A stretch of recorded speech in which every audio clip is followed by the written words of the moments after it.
Halo, selamat malam semua. Hari ini saya akan membahas tentang produk bersama dan produk sampingan. Jadi, dalam materi ini, kalau di buku-buku asing, kita akan mengenalnya dengan joint product dan juga by product.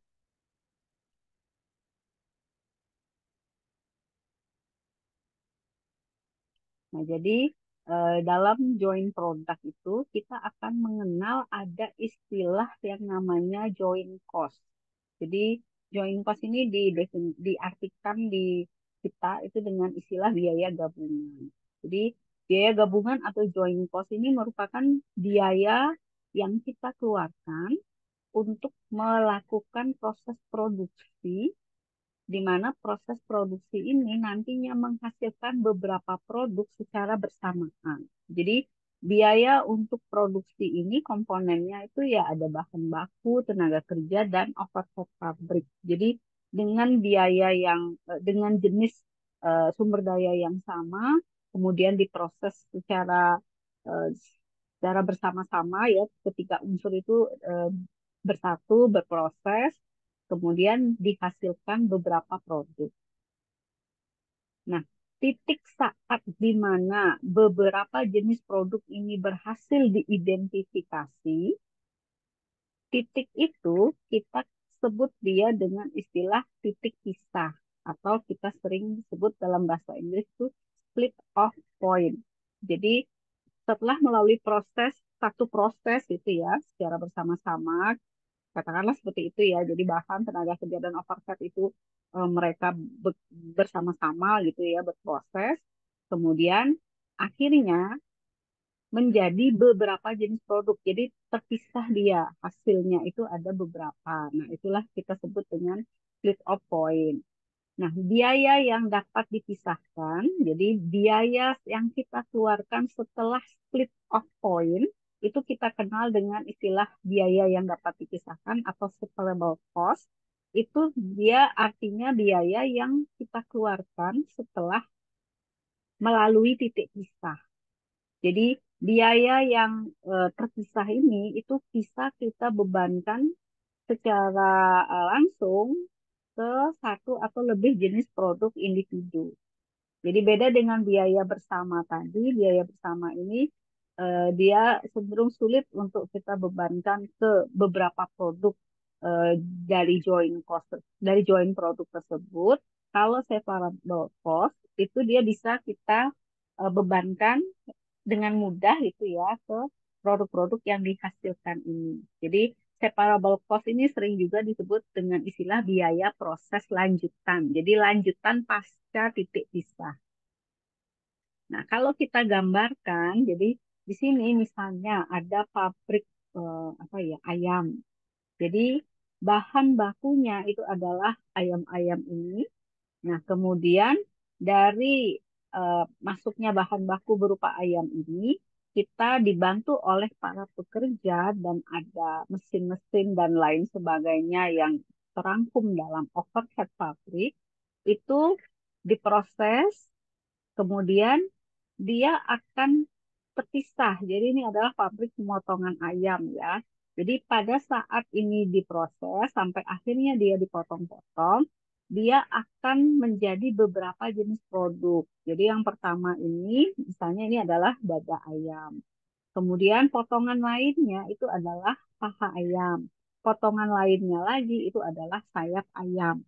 Jadi ketiga jenis produk ini itu sudah bisa teridentifikasi saat dia terpisah, sehingga namanya titik pisah atau split off point. Nah, kemudian dada ayam ini kita akan proses lebih lanjut, misalnya menjadi filet ayam. Nah, untuk bisa menjadikan dia filet ayam, mungkin kita perlu ada bahan lain kah atau apa ada tenaga kerja yang akan memproses lebih lanjut dan mungkin kalau pakai mesin dia ada overheadnya. Begitu juga ini yang sayap ayam. Sayap ayam ini ternyata kita proses lebih lanjut. Jadi ada tambahan bahan, ada pekerja yang bekerja dan ada overhead di sana sehingga dia menghasilkanlah produk final untuk dada ayam dia proses menjadi filet dada ayam. Kemudian untuk yang sayap ayam kita proses lebih lanjut misalnya menjadi apa ya kayak makanan chicken wing yang di frozen food itu. Nah, untuk paha ayam misalnya yang paha ayam ini dia tidak diproses lebih lanjut, dia benar-benar dijual sebagai paha ayam. Jadi produk akhirnya dari pabrik ini adalah dia menjualnya filet ayam, paha ayam yang tidak diproses lebih lanjut sehingga tidak ada tambahan biaya di sini. Dan yang terakhir ini adalah chicken wing yang frozen itu. Jadi untuk biaya-biaya yang dikeluarkan pasca titik split of point itu namanya biaya proses lebih lanjut atau kita sebut dengan separable cost. Nah, bagaimana dengan produk yang tidak perlu diproses lebih lanjut? Nah, berarti separable cost-nya dia nol alias tidak ada. Nah, sekarang kita dalam suatu joint produk itu, kita mengenal ada istilah main product, ada by product, dan juga ada scrap. Jadi ada tiga istilah yang kita kenal dalam eh, joint product ini. Nah, yang pertama, kita harus memahami bahwa pada dasarnya semua produk gabungan atau joint produk itu mempunyai nilai jual yang relatif tinggi. Ya, tetapi dia tidak bisa teridentifikasi secara terpisah sampai titik split off. Jadi ketika dia sudah mencapai titik split off, baru kita bisa mengidentifikasi bahwa oh ada produk dada ayam namanya, ada paha ayam dan ada sayap ayam. Tapi prinsip dari produk gabungan itu sebenarnya adalah produk-produk itu mempunyai nilai jual yang relatif tinggi. Relatif tinggi ini maknanya adalah bahwa memang ketika kita jual dia, beberapa produk gabungan ini nilai jualnya itu relatif sama ya, sama-sama tinggi walaupun tidak harus sama persis ya, tapi dia relatif tinggi istilahnya. Nah, sekarang ada kalanya ketika kita melalui suatu proses yang bersama tadi, ternyata produk yang dihasilkannya itu ada yang mempunyai nilai jual yang relatif tinggi dan ada yang tidak tinggi. Sehingga produk yang nilai jualnya relatif tinggi ini entah itu hanya satu atau dua atau beberapa gitu ya, yang nilai jualnya relatif tinggi ini kita akan sebut produk itu sebagai produk utama atau main produk. Jadi produk yang mana dari sebuah proses yang bersama-sama atau bergabungan proses itu, produknya itu ternyata ada yang nilainya lebih tinggi dibanding yang lain. Sehingga yang tinggi itu kita sebut main produk. Nah, bagaimana dengan yang nilainya relatif rendah? Maka itu kita sebut dengan produk sampingan atau byproduct. Jadi nilai jualnya itu lebih rendah jika dibandingkan dengan nilai jual produk utama atau produk gabungan yang tadi di atas ini.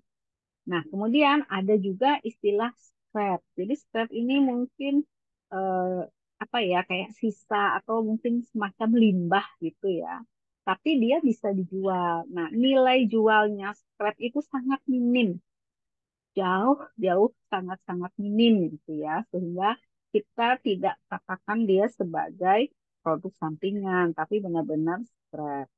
Nah, kalau masalah kapan suatu produk dari hasil bersama-sama itu kita katakan main produk kemudian by product atau scrap, itu sebenarnya ada di kebijakan perusahaan, dan kebijakan manajemen perusahaan bisa berubah karena adanya perubahan seiring berjalannya waktu.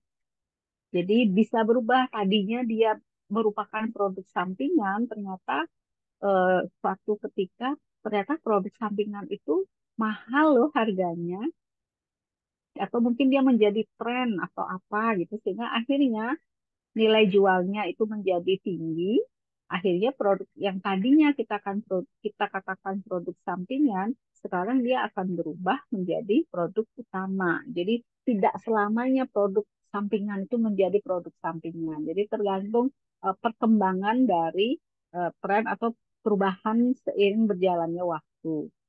Nah, ini saya berikan gambaran seperti apa sih contohnya. Jadi kita akan lihat nilai suatu produk itu dari nilai jual relatifnya. Jadi kalau dia nilai jualnya itu yang di sisi kiri, berarti itu nilai jualnya yang paling tinggi. Kemudian semakin ke kanan itu nilai jualnya dia semakin rendah, yang paling kanan itu yang paling minim. Nah, untuk yang nilai jualnya tinggi, itu kita sebut dia dengan nama joint produk. Jadi, ada beberapa produk yang nilai jualnya relatif tinggi. Nah, ketika produk yang kita hasilkan, seperti yang tadi saya sampaikan, ada yang bernilai rendah juga, maka akan ada istilah mana yang main produk atau produk utama, mana yang by produk atau produk sampingan. Nah, khusus yang minimal ini dia namanya scrap. Contoh ininya apa produknya gitu ya. Misalnya tadi kembali ke pabrik ayam tadi. Nilai produk dada ayam dan paha ayam itu adalah yang paling tinggi dalam proses pemotongan ayam.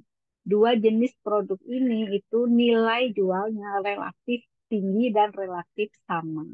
Sehingga ini kita sebut dia dengan produk utama atau main produk. Nah, di satu sisi, ketika memotong ayam, kita juga ada hasil gitu ya, yang namanya ceker ayam.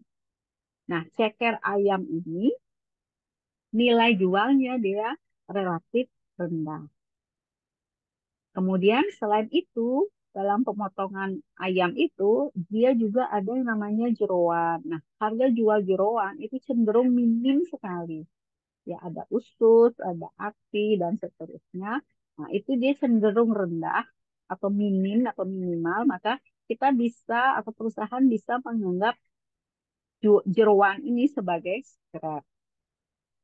Nah, sekarang tergantung perusahaan apakah dia menganggap jeroan ini bernilai, siapa tahu suatu saat nanti dia bernilai, maka bisa jadi dia akan berpindah ke jadi menjadi byproduct. Jadi sama halnya seperti ceker ayam, dulu ceker ayam ini ya dianggap scrap. Tapi seiring adanya perkembangan apa ya teknologi lah katakan atau perubahan waktu, ceker ayam itu ternyata bisa diolah menjadi keripik ceker ayam dan keripik ceker ayam ini nilai jualnya lumayan mahal. Sehingga ceker ayam tidak lagi kita anggap sebagai scrap, dia naik naik kelas gitu ya, dia menjadi produk sampingan atau byproduct. Nah, sekarang kita membahas dari sisi akuntansinya. Jadi ketika kita melakukan proses bersama, biaya yang terjadi itu juga biaya yang sifatnya bersama-sama. Tapi ternyata dia menghasilkan beberapa jenis produk.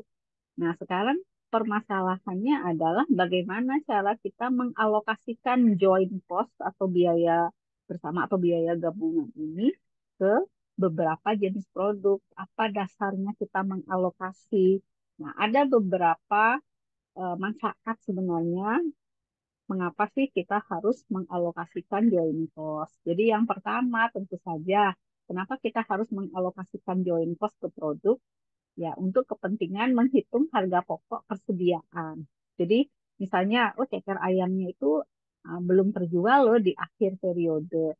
Nah, berapa biayanya? Maka kita harus tahu joint cost-nya itu dialokasikan berapa ke ceker ayam supaya bisa menghitung harga pokok persediaan.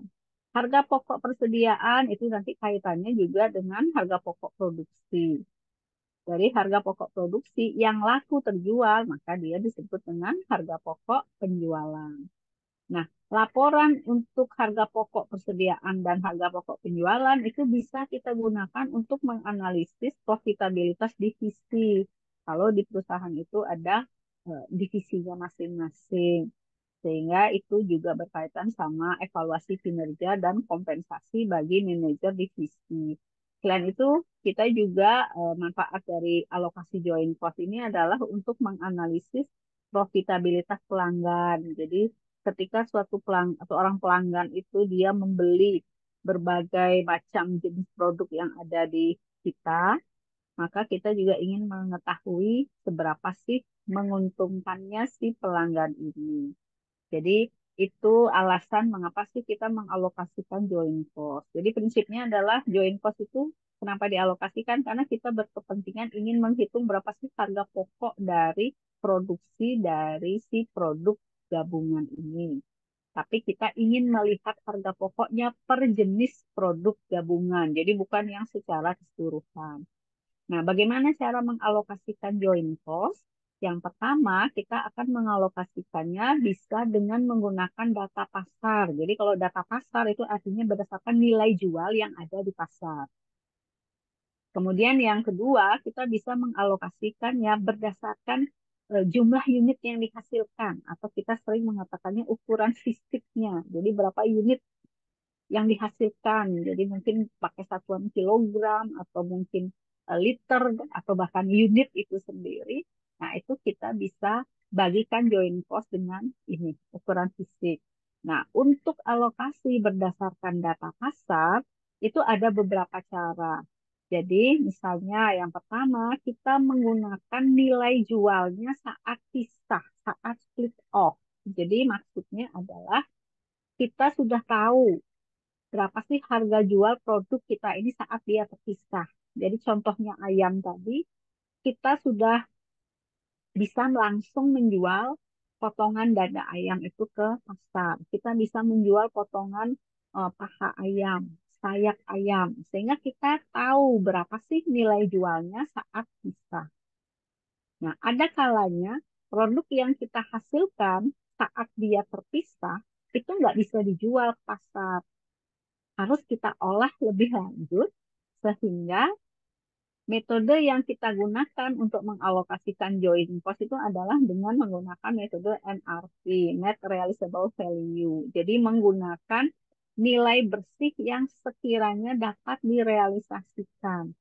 Jadi ada buku yang mengatakan ini juga dengan istilah nilai jual hipotetis. Jadi kita tarik mundur dari berapa nilai jual produk finalnya yang tadi chicken wing itu misalnya ya. Kemudian kita tarik mundur, kita kurangi dengan biaya memproses lebih lanjut si chicken wings tadi itu. Nah, itulah nilai jual saat pisahnya. Jadi ditarik mundur. Jadi kita menduga sehingga disebut nilai jual hipotetis. Nah, kemudian yang ketiga itu ada metode persentase margin kotor. Jadi maksudnya di sini adalah dia mengantisipasi yang nomor dua ini. Kalau yang nomor dua itu kan tinggal berapa nilai jual akhir dikurangi biaya proses lanjutan. Itulah kita duga itulah eh, nilainya dia saat pisah sehingga bisa dipakai dasar mengalokasikan biaya bersama atau gabungan. Nah, di sini ketika tarik mundur itu ada semacam pendapat bahwa kan di sana di nilai jual akhir itu kan ada unsur laba sehingga kita harus memperhatikan hitungan laba itu atau margin ini sehingga muncullah metode persentase margin kotor konstan. Nah, kita untuk memahaminya kita akan lihat contoh soal. Jadi di sini misalnya pada bulan Mei 2024, itu diproses sebanyak 440 liter susu mentah. Ini ya, raw milk ini, dia akan proses jumlah yang masuk proses 440 liter. Nah, biaya untuk memproses susu mentah ini sampai dia pada titik split off atau sampai terpisah produknya, itu biayanya adalah $400. Jadi joint cost-nya itu adalah $400. $400 ini terdiri dari apa? Bahan baku 440 liter, kemudian juga ada pekerja, ada mesin-mesin atau overhead. Totalnya $400. Nah, setelah diproses, produk yang dihasilkan saat pisah ini itu terdiri dari krim sebanyak 100 liter. Jadi produk yang dihasilkan itu berupa krim besarannya volumenya 100 liter. Kemudian dia juga menghasilkan liquid skim atau susu cair sebanyak 300 liter. Jadi di soalnya itu disampaikan juga bahwa dari 100 liter krim ini, ternyata yang terjual itu hanya 80 liter loh. Harganya $2 per liter. Nah, untuk liquid skim yang 300 liter ini, ternyata dia terjual hanya 120 liter. Jadi terjualnya itu di periode tertentu. Jadi sisanya itu adalah berupa stok atau persediaan yang kita akan jual di periode berikutnya. Nah, harganya untuk liquid skim itu adalah $1 per liter. Nah, kalau adik-adik lihat, tadi itu kan masuk 440 liter ya, tapi kok hasilnya hanya 100 liter dan 300 liter alias total 400. Jadi inilah contoh dalam metode proses costing yang kita pelajari kemarin bahwa dalam suatu proses produksi akan kemungkinan untuk produk itu menguap itu ada. Jadi ini contohnya. Jadi kalau susu kan cairan, ketika dimasak dia menguap. Nah, di sini contohnya dia menguap 40 liter. Ini adalah istilah produk yang hilang sebenarnya ya. Jadi ini soalnya seperti ini. Nah, sekarang kita akan lihat bagaimana sih cara mengalokasikan berdasarkan nilai jual saat split off. Jadi jumlah produksi sesuai soal yang tadi untuk susu krim itu adalah 100 liter. Liquid skim 300 liter. Kita kalikan dengan harga jualnya masing-masing. Jadi ini adalah harga jual saat terpisah. Jadi yang perlu kita ingat adalah nilai jual saat pisah yang dimasukkan di perhitungan ini adalah dengan menggunakan data jumlah produksi, bukan jumlah yang terjual. Jadi tadi di soal dia katakan krim itu diproduksinya 100 liter loh, atau hasilnya itu adalah 100 liter krim. Tapi yang laku terjual itu hanya 80 liter. Tapi nilai jual dalam rangka mengalokasikan joint cost itu kita pakai volume produksinya, bukan yang terjual. Ya, nah ini dikalikan sehingga krim itu nilai jualnya total itu adalah $200. Liquid skin itu nilai jualnya $300. Totalnya 200 ditambah 300 itu totalnya adalah $500. Nah, sekarang kita akan mengalokasikan biaya gabungannya atau joint cost yang $400. Nah, itu kita akan alokasikan dia. Bagaimana cara mengalokasikannya? Adik-adik lihat, kita mengalokasikan berdasarkan nilai jual saat pisah. Jadi, untuk krim, tadi nilai jualnya 200. Totalnya adalah 500. Sehingga mengalokasikannya caranya adalah 200 krim ini dibagi dengan nilai jual total yaitu 500. Kemudian adik kalikan dengan join cost-nya yang 400. Jadi ini ya. Jadi sudah saya sesuaikan warnanya, ngambilnya dari mana saja. Nah, untuk krim itu dia akan memperoleh alokasi biaya $160. Nah, untuk liquid skim, dia nilai jualnya 300, yang ini, dibagi totalnya 500, kalikan join cost 400, sehingga biaya yang dibebankan ke liquid skim itu adalah $240. Nah, secara total 160 plus 240 ini jumlahnya harus sama persis dengan join cost-nya. Jadi ini adalah join cost sebelum dialokasikan, kemudian dialokasikan ke sini.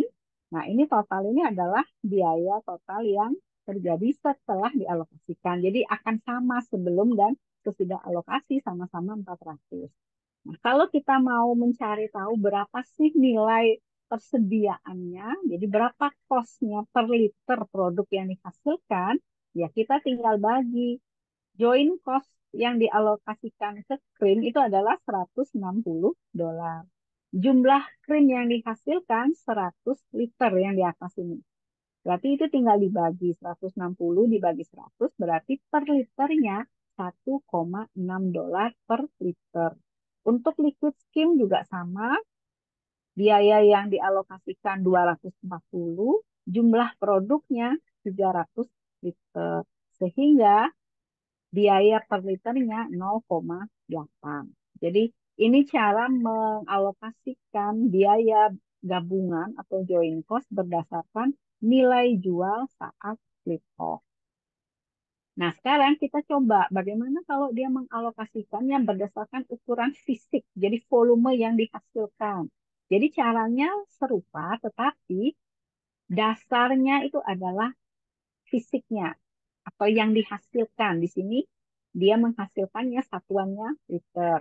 Jadi krim 100 liter yang dihasilkan, liquid skim 300 liter. Jadi total yang dihasilkan itu adalah 400 liter. Sekarang kita akan mengalokasikannya. Berarti krim dapat 100 dibagi 400 dikalikan $400. Kalau liquid skim berarti 300 liter yang dihasilkan untuk liquid skim, total volumenya 400 liter, kemudian dikalikan dengan joint cost. Sehingga krim dapat 100, liquid skim 300, totalnya adalah 400. Per liternya bagaimana? Ya, tinggal dibagi. Jadi dengan menggunakan metode ukuran fisik ini, maka per liternya baik itu krim maupun liquid skin, itu akan memperoleh harga pokok yang sama.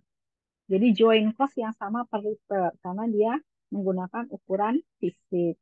Nah, dalam beberapa perusahaan, dia bisa memodifikasi. Jadi tidak serta-merta berdasarkan volume ini. Mungkin dia merasa, misalnya ya, krim itu nilainya lebih tinggi loh. 1 liter krim itu nilainya lebih tinggi dibandingkan 1 liter liquid skim. Jadi liquid skim itu dibilang lebih rendah sehingga bisa diberikan bobot istilahnya. Nanti tergantung perusahaan misalnya membobot 1 liter krim itu setara dengan 4 kali lipatnya liquid skim loh. Berarti tinggal nanti dikalikan bobot ini kali 4, ini kali 1. Jadi kalau contoh yang sederhana itu kalian bayangkan ayam gitu ya, pemotongan ayam tadi. 1 kilogram dada ayam itu bobot nilainya itu pasti lebih tinggi dibandingkan 1 kilogram usus ayam. Jadi disitulah perlu bobot penimbang eh, kalau kita menggunakan metode ukuran fisik. Jadi kapan menggunakan ukuran fisik ya ukuran ini cocok digunakan kalau memang beberapa produk yang kita hasilkan tadi memiliki ukuran yang sama sehingga kita bisa apa namanya ketika mengalokasikan ini bisa dijumlah. Kenapa ini sama-sama liter gitu misalnya ya. Nah, kemudian kita akan lanjutkan soal ini untuk bisa mengetahui bagaimana penerapannya kalau menggunakan metode alokasi lain. Nah, sekarang kita misalkan produk krim dan liquid skim itu ternyata tidak bisa dijual loh. Setelah terpisah itu dia tidak laku terjual. Sehingga kita harus memproses lebih lanjut. Jadi krim yang tadi 100 liter itu diolah, dia berubah, apa dia produk jadinya itu sekarang menjadi buttercream. Di mana dari 100 liter itu setelah diolah dia menjadi 80 liter buttercream. Tambahan biaya yang dikeluarkan untuk mengolah krim menjadi buttercream itu adalah $280 totalnya. Nah, buttercream itu sendiri bisa dijual dengan harga $6,25 per liter. Di mana selama periode tersebut, jadi dalam periode contoh soal ini, yang laku terjual dari 80 liter, yang terjual hanya 48 liter. Sementara untuk liquid skim yang 300 liter, itu dia berubah menjadi condensed milk. Jadi ini apa ya, susu kental manis sebanyak 200 liter, di mana biayanya $520. Nah, susu kental manis ini dijual dengan harga $5,5 per liter, dan saat periode itu dia hanya laku 180 liter. Jadi sama dengan nilai jual saat pisah, dalam metode yang akan kita pelajari, yaitu nilai jual hipotesis nanti, kita tidak melihat yang laku terjual. Karena kita mau mengalokasikan biaya ke produksi, biaya produksi. Jadi patokan kita adalah jumlah yang diproduksi, bukan jumlah yang laku terjual. Nah, ini gambaran yang tadi. Jadi ini tadi sudah kita bahas. Nah, sekarang krim yang 100 liter ini dengan tambahan biaya $280, dia menghasilkan butter cream 80 liter. Harganya 6,25. Kemudian liquid skim dengan tambahan biaya $520, dia menjadi condensed milk ini 200 liter. Jadi susu kental manisnya dihasilkan 200 liter, harga $5,5 per liter. Nah, sekarang kita akan menghitung bagaimana caranya mengalokasikan joint cost ini berdasarkan nilai realisasi bersih atau nilai hipotesis. Jadi, kita mulai dengan harga jual final. Jadi, harga jual akhir. Jadi, butter cream harganya berapa, kemudian susu kental manis harganya berapa, dikalikan dengan jumlah volume produksi yang dihasilkan. Yang ini. Jadi sekali lagi bukan jumlah volume yang terjual, tapi yang diproduksi. Berapa buttercream, berapa condensed milk. Nah, itu tinggal dikali, dijumlahkan, nilai jual finalnya itu adalah $1.600. Kemudian kita tarik mundur, kita kurangi dengan biaya proses lanjut atau separable cost. Tadi buttercream biayanya 280, condensed milk itu 520. Total biaya proses lanjutan $800 ya, ini dijumlah. Nah, ini kita kurangi ke bawah, ketemulah estimasi net realizable value saat split off. Jadi nilai realisasinya tinggal dikurangi 500 kurang 280, ini $220. Condensed milk-nya $580. Totalnya adalah $800. Jadi ini kebetulan aja ya angkanya sama. Jadi nilai realisasi bersihnya saat pisah sudah kita ketahui ini. Nah, sekarang berdasarkan nilai realisasi saat pisah inilah kita alokasikan joint cost-nya. Jadi yang $400 tadi itu kita bagikan dengan cara buttercream 220 dibagi 800 kali 400. Hasilnya $110. Kemudian untuk condensed milk ini dia memperoleh $290. Ini kita jumlahkan totalnya $400. Jadi sama persis dengan joint cost-nya. Tidak boleh berbeda sama sekali. Nah, per liternya berapa ya? Tinggal dibagi. Buttercream joint cost yang diperoleh $110 dibagi dengan jumlah buttercreamnya. Oh, lupa saya. Ditambah juga dengan biaya proses lebih lanjut. Jadi biaya produksi kan terdiri dari biaya yang berasal dari joint cost, yang ini ditambah dengan biaya proses lanjutannya, sehingga ini ditambah ya, 110 plus 280 dibagi dengan jumlah produk yang dihasilkan, yaitu 80 liter, sehingga ketemu hasilnya ini. Begitu juga condensed milk, jadi biayanya terdiri dari 290, ini dari joint cost, ditambah biaya proses lanjutan 520, kemudian dibagi dengan volumenya yaitu 200 liter. Sehingga ketemu $4,05 per liter. Jadi ini cara mengalokasikan biaya berdasarkan nilai realisasi bersih. Nah, sekarang bagaimana mengalokasikannya berdasarkan persentase margin kotor. Jadi yang pertama, jadi sama dengan tadi, kita pakai harga jual final. Jadi harga jual finalnya kita lihat total. Jadi ingat, kita mencari tahu margin kotornya. Untuk buttercream tadi sudah kita hitung sebenarnya ya. Nah, di mana totalnya adalah $1.600. Kemudian kita kurangi dengan joint cost dan juga separable cost. Jadi langsung dikurangi biaya join dan proses lebih lanjut. Jadi ini ya, join cost-nya adalah $400. Ini adalah biaya proses lanjutannya si buttercream. 520 ini adalah biaya proses lanjutan si condensed milk atau susu kental manis. Jadi tidak dihitung per buttercream atau kental manis, tapi dia di total sehingga secara keseluruhan itu biayanya yang dikurangi, biaya prosesnya itu adalah 1.200. Kemudian ini kita kurangi, ketemulah margin kotornya yaitu $400. Jadi secara keseluruhan untuk seluruh jenis produk join produknya. Jadi gross marginnya itu adalah $400. Nah, sekarang kita mau cari persentase.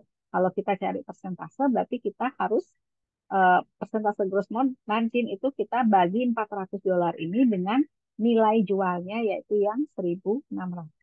Kemudian kalikan 100%, ketemulah gross marginnya 25%.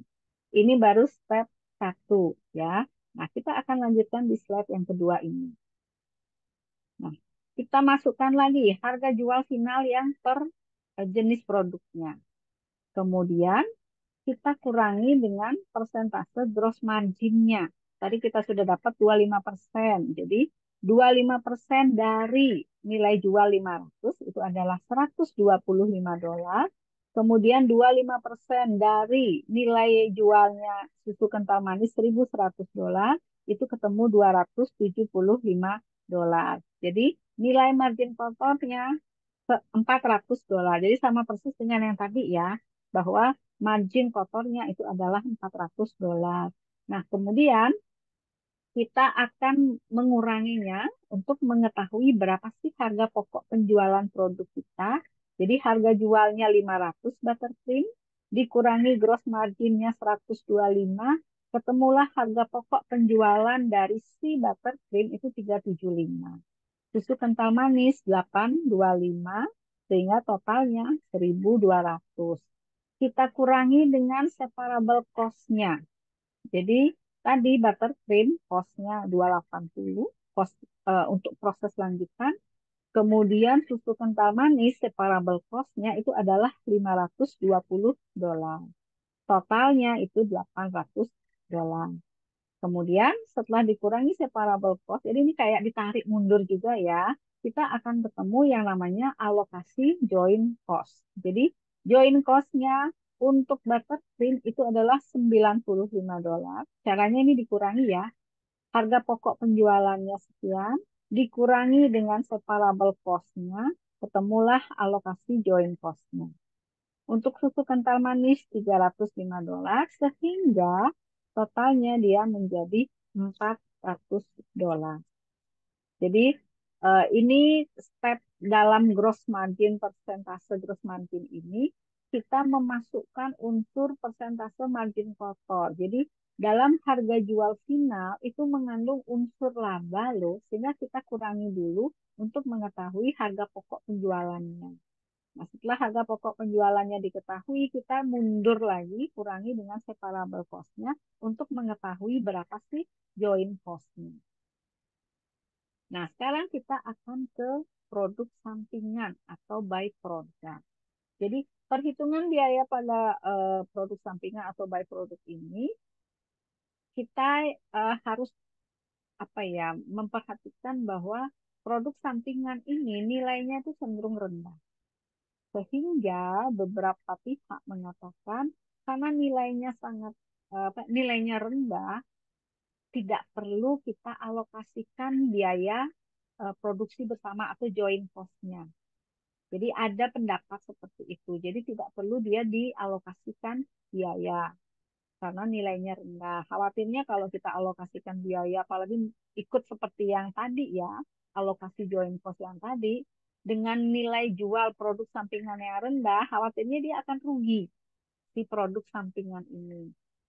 Nah, kalau kita menganut metode yang tidak mengalokasikan biaya produksi bersama, itu dikenal dengan istilah metode tanpa harga pokok.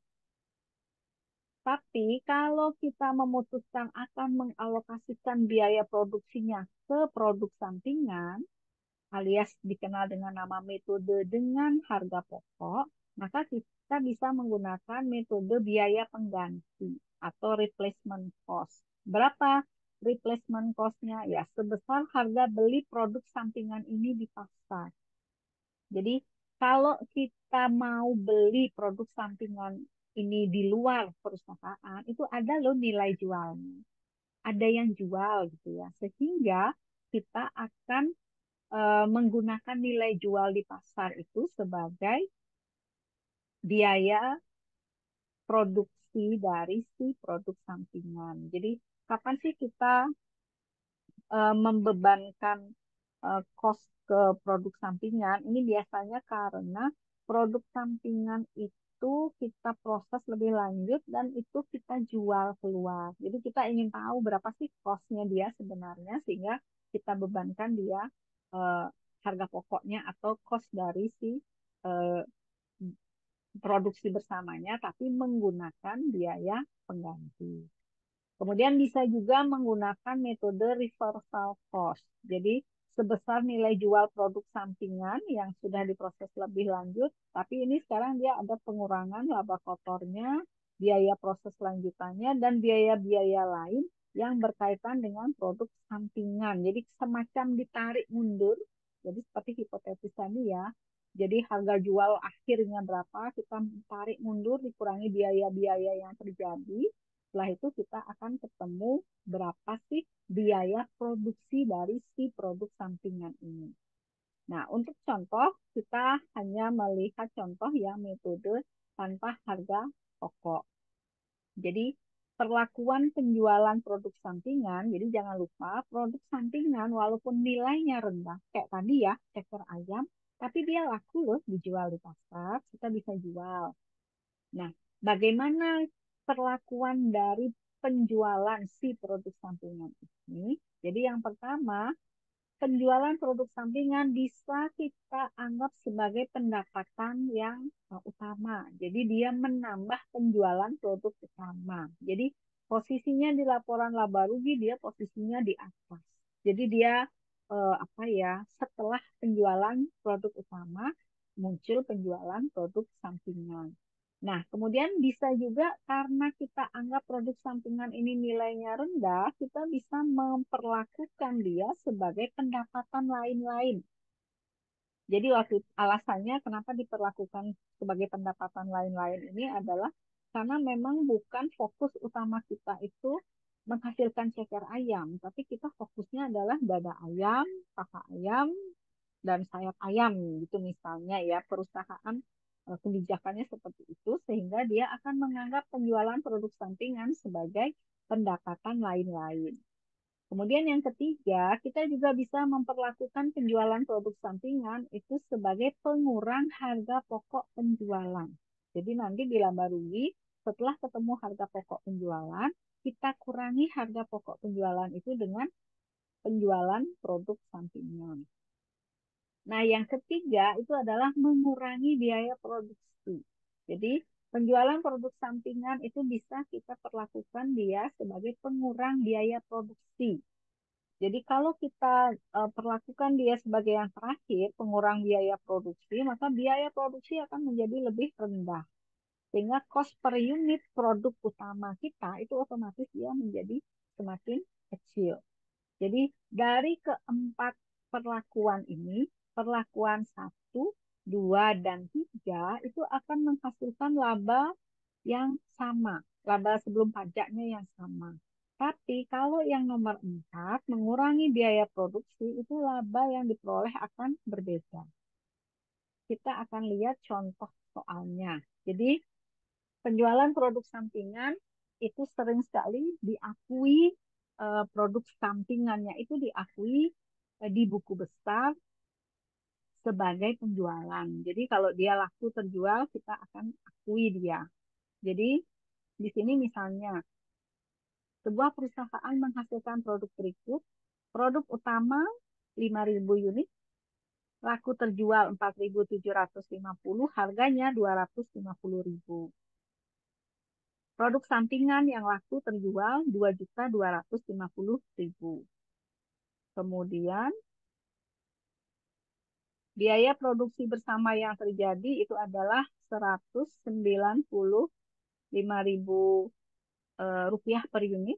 Jadi biaya produksi bersamanya itu per unit ya sudah dihitung sama dia itu 195.000 per unit. Biaya penjualan administrasi 37 juta. Nah, ini adalah tampilan di mana posisi produk penjualan produk sampingan dengan menggunakan perlakuan dia sebagai pendapatan utama, sebagai pendapatan lain-lain, atau sebagai pengurang harga pokok penjualan. Jadi ini langsung ditampilkan sekaligus. Jadi untuk yang pendapatan utama, maka penjualan produk sampingan itu posisinya di atas setelah penjualan produk utama.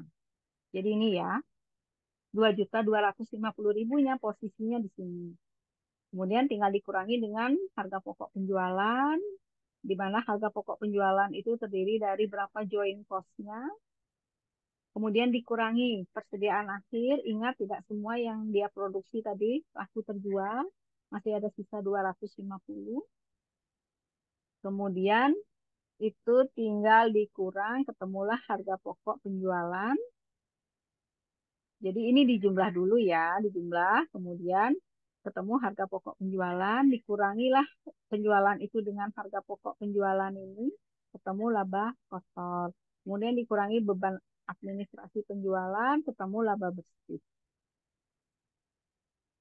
Jadi ini turun sama karena tidak ada pendapatan lain-lain. Nah, sekarang kalau perusahaan memperlakukan penjualan produk sampingan sebagai pendapatan lain-lain, yang ini ya, maka kita akan jangan ditulis di sini ya, ini kan tidak ada angka. Dia posisinya sekarang di bawah. Jadi silakan nanti diperhatikan, nanti dia laba sebelum pajaknya itu sama dengan yang pendapatan utama. Nah, kalau dia sebagai pengurang harga pokok penjualan, posisinya silahkan ditaruh dikurangi dari harga pokok penjualan. Jadi harga pokok penjualan yang dimasukkan di sini sudah dikurangi dengan produk sampingan. Secara laba dia sama, angkanya ini sama ya, 1, 2, 3. Angkanya sama. Nah, bagaimana kalau dia diperlakukan sebagai pengurang biaya produksi? Nah, kita harus ingat karena biaya produksinya menjadi berkurang akibat adanya penjualan produk sampingan, maka harga pokok produksi per unit itu akan berkurang. Jadi kita lihat di sini, biaya bersama itu adalah 975 juta berasal dari 5.000 unit yang dihasilkan, dikalikan dengan biaya bersama per unit 195.000.